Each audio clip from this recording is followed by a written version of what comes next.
上回说到，400多年前，著名冒险家罗兰度·诺兰德率领自己的航海队伍来到了落后封闭的小岛加亚岛，在这里遇见了山地亚人和大战士卡尔葛拉。罗兰度出手制止了当地有活人献祭的风俗，引起民愤。罗兰度以自己和伙伴的性命为担保，发誓要阻止蔓延的瘟疫。酋长给罗兰度24小时时间。意外的是，罗兰度刚进入森林去寻找草药，岛上就出现了地震。地震导致很多人遇害，山地亚人对罗兰度一伙更加憎恨，认定他们就是不祥之兆。一大群人围在牢笼前，对着罗兰度的船员就是一通乱捅，要把他们就地正法。这时，那个被罗兰度救过的孩子挡在笼子前，说了一句让所有人汗颜的话：“我所憧憬的山多拉战士应该更加骄傲才对。”地震导致岛屿地壳变动，罗兰度被夹在了地面的缝隙里，足足卡了一整夜。卡尔葛拉跑过去看热闹，罗兰度大骂他一通。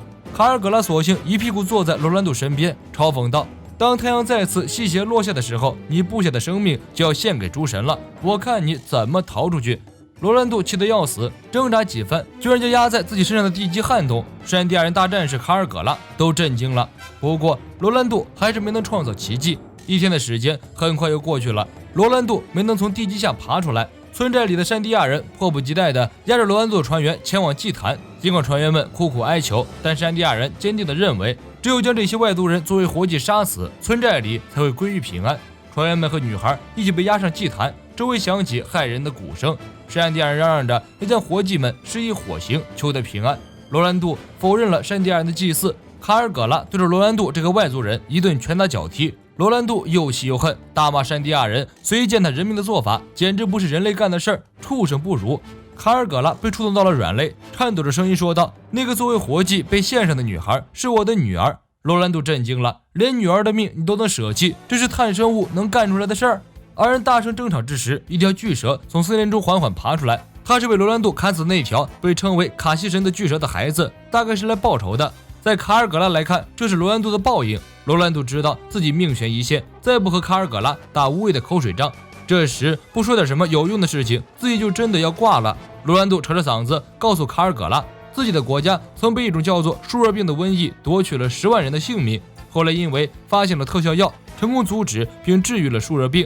现在自己右手拿着的科纳树的树皮就可以提取出治疗树热病的特效药，只要把这个带回村子，村子就能得救。是选择用药物来解救所有人，还是继续你们无聊的仪式？看着人们一个接着一个倒下，你自己选择吧。巨蛇张开血盆大口扑向罗兰度。卡尔葛拉大概是被罗兰度的一番话震慑到了，大概也注意到盲目的去献活祭，举行各种仪式根本救不了人。卡尔葛拉用长枪刺死了巨蛇，这一举动把他自己给吓了一跳，但眼泪已经止不住的流了出来。本当にお前は俺の大切な村を救ってくれるのか？村は救えるのか？罗兰度坚定的点点头，有救。卡尔葛拉将罗兰度拉了出来，罗兰度的伙伴也被解救下来。罗兰度用科纳树的树皮成功提取了特效药，分发给村寨里所有人使用，人们很快恢复了健康，所有人都喜极而泣。罗兰度和船员们自然也成为了山地亚人的贵宾。卡尔葛拉冰释前嫌，与罗兰度握手言和，成为挚友。为了报答罗兰度，卡尔葛拉破例向他们展示了山地亚人最引以为豪的古代都市——黄金都市山多拉。整个城镇的建筑都是由黄金打造，最让人叹为观止的是那座巨大的黄金钟，只要轻轻拽动下面的黄金锁链，就能传出震撼又空远的声音。罗兰度在海上听到的那个钟声，就是源于这里。除了震撼，罗兰度等人根本找不到其他的形容词。遍地是黄金的城市，想不到真的存在。卡尔葛拉非常豪爽地说，除了黄金大钟，山多拉所有的金银珠宝，你们的船上能装多少就可以装多少。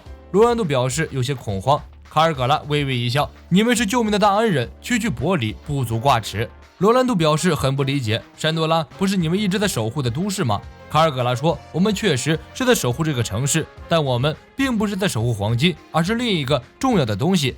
卡尔葛拉带罗兰度参观了那个比黄金还要珍贵的巨大石碑，历史正文。石碑上的文字山地亚人无法解读，也不是山地人的祖先留下来的。但是有一件事可以确定，山多拉这座城市就是为了保护这块石碑战斗而亡的。正因为如此，山地亚人才会世代守护这个城市，守护这个石碑，只为了保护祖先战斗留下的证据。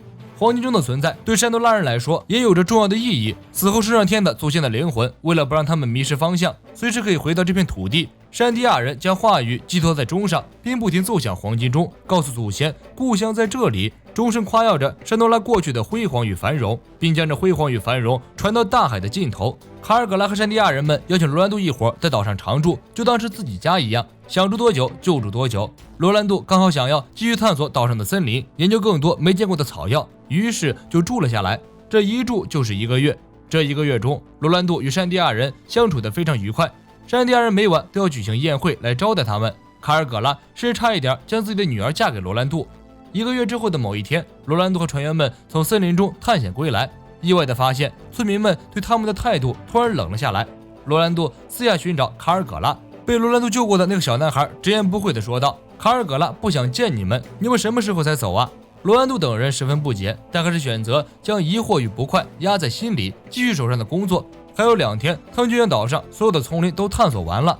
罗兰度告诉船员，2天之后我们就出航，重新回归大海。那天晚上是罗兰度一伙来到加亚岛这1个月以来唯一一次没有听到钟声。村民将罗兰度回村的消息报告给了卡尔葛拉，卡尔葛拉一脸憎恨：“我已经不想再看到那家伙的脸了，要是见到他的话，我就杀了他。”夜里，罗兰度特意来到山多拉的遗迹去见卡尔葛拉，他希望在走之前把事情弄明白。这么稀里糊涂的道别，总归是不圆满啊！卡尔葛拉没有面见罗兰度，直接将长枪丢了出来，高喊道：“别在我面前出现！你想在这里和我死别吗？”山地亚人态度180度大转弯，让所有人都一头雾水。卡尔葛拉的女儿穆斯找到罗兰度的船医，将事情的缘由说了出来。在加亚岛的丛林中有一种名为深搓木的白色树木，山地亚人相信，在这座岛上所有死去的祖先的灵魂，在钟声的引导下寄生在深搓木中。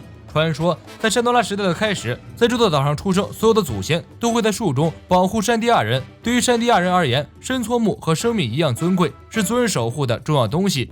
然而这1个月以来，罗兰度却带着船员们在森林中砍伐了许多深搓木，因此才引起山地亚人的强烈不满。不满还没有人提出来，所有人都站在一边翻白眼，看得人着急。船医听后恍然大悟，缓缓道出缘由。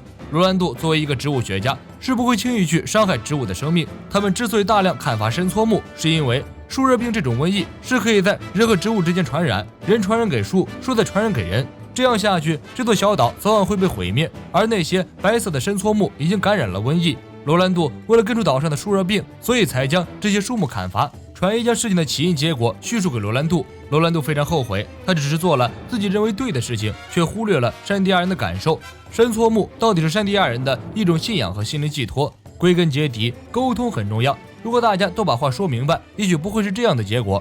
罗兰度知道，此时就算自己去解释，村民也不会接待他。为了弥补自己的过错，罗兰度命令船员卸下所有的黄金，一块都不得带走，算是对山地亚人的补偿。另一边，穆斯听了船医的话后震惊不已，原来是自己的族人格局小了，误会了罗兰度一伙人，赶忙跑回村子里，将这件事告诉给了父亲卡尔葛拉和族人们。卡尔葛拉大为震惊，立即向海岸奔去。此刻，罗兰度和船员们已经扬帆起航，海岸边只有堆积起来的黄金。卡尔葛拉是个莽夫，打架杀人他拿手，可是表达这种情感他很窘迫。追到岸边，卡尔葛拉不知道该如何表述自己心中的五味杂陈，吸了一口气，大喊一声：“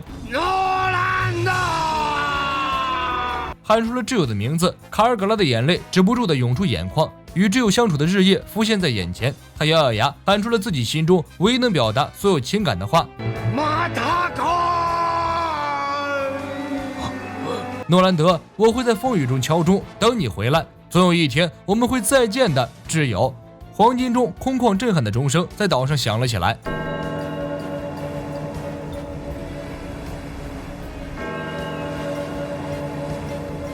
罗兰度深受感动，哭着回道：“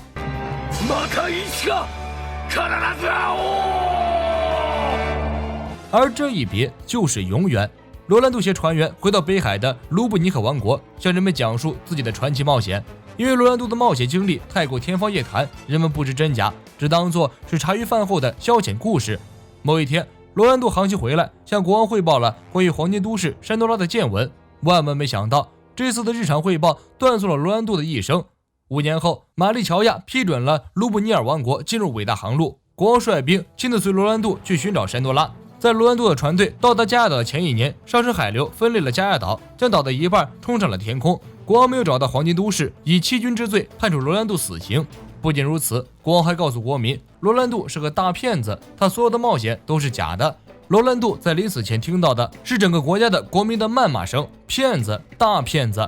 卡尔葛拉和山地亚人的结局也很惨，加亚岛被冲上空岛，巨大的冲击让山地亚人的很多人摔成重伤。空岛人民看到如此巨大的巴斯，十分兴奋。在空岛统治者的率领下，空岛人冲上加亚岛，与山地亚人展开激烈厮杀，最终将山地亚人赶出了加亚岛，霸占了这片肥沃的土地。卡尔葛拉至死都在惦记着挚友罗兰度，他呼吁族人无论如何要敲响黄金钟，点亮山多拉的灯，将所有的事情转达给罗兰度，告诉他我们在这里。但是在与空岛人的战斗中，大战士卡尔葛拉战死，这件事成了他永远的遗愿。